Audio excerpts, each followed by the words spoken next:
Prince Harry's frustration has reportedly reached a breaking point, this time directed at two outspoken royal commentators who refuse to be silenced. According to sources, the Duke of Sussex is considering legal action against Lady Colin Campbell and investigative author Tom Bower after their explosive televised remarks stirred a media frenzy that Harry is struggling to contain.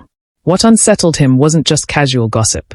Both Campbell and Bower presented detailed claims about Harry's private life, his behavior away from the cameras, and what they argue are contradictions in the Sussex narrative. When Harry learned of the broadcast, insiders say he reacted with fury, believing that a lawsuit might be the only way to stem the damage. Yet, these aren't adversaries easily intimidated. Both Lady C and Tom Bower have built reputations by probing royal secrets. They possess vast networks of contacts who, over the years, have offered private accounts of palace affairs. On the program that ignited this uproar, the pair took aim at one of the most sensitive matters linked to the Sussexes, the births of Archie and Lilibet. Traditionally, royal births are handled with strict formality. Official doctors are named, timelines are clear, photos are released, and hospital steps become the stage for public introductions. But with Archie and Lilibet, Campbell and Bower argue, everything was cloaked in secrecy. No clear hospital photographs were provided, no direct confirmation from the palace, and no straightforward medical announcements. Bower even said his team investigated the hospitals where Meghan was reported to have delivered, yet found no traceable evidence. Campbell went further, suggesting the secrecy may hint at something larger, possibly surrogacy, a rumor that has floated for years in royal gossip circles. She also pointed to viral clips of Meghan's baby bump appearing to shift oddly, remarking bluntly, "No pregnant woman moves like that." These claims, now amplified on mainstream platforms, have rattled Harry. Analysts say if the public begins doubting the legitimacy of his children's births, the Sussexes' carefully constructed image could collapse. But Campbell and Bower insist their work is not baseless. They cite credible sources, palace insiders, and even documents backing their revelations. The broadcast didn't stop at birth records. Bower also alleged that Harry has been inconsistent about his security concerns, finances, and the circumstances of his royal departure.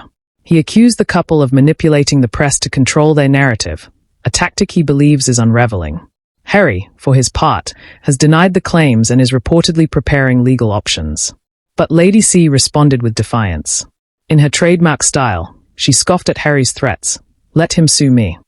She hinted that if the issue ever reached court, Harry would risk exposing truths far more damaging than what's already circulating.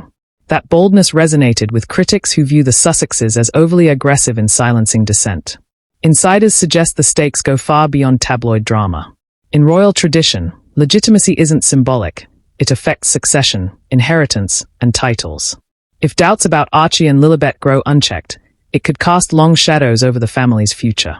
Bower claimed his research team even looked into records at Santa Barbara Cottage Hospital and London's Portland Hospital, the locations Meghan was said to have given birth, but found nothing concrete. His comments sent social media into overdrive.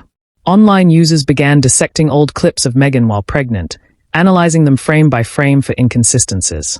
Campbell reminded audiences that royal births always involve transparency, which was missing here. The palace's muted response only fueled speculation.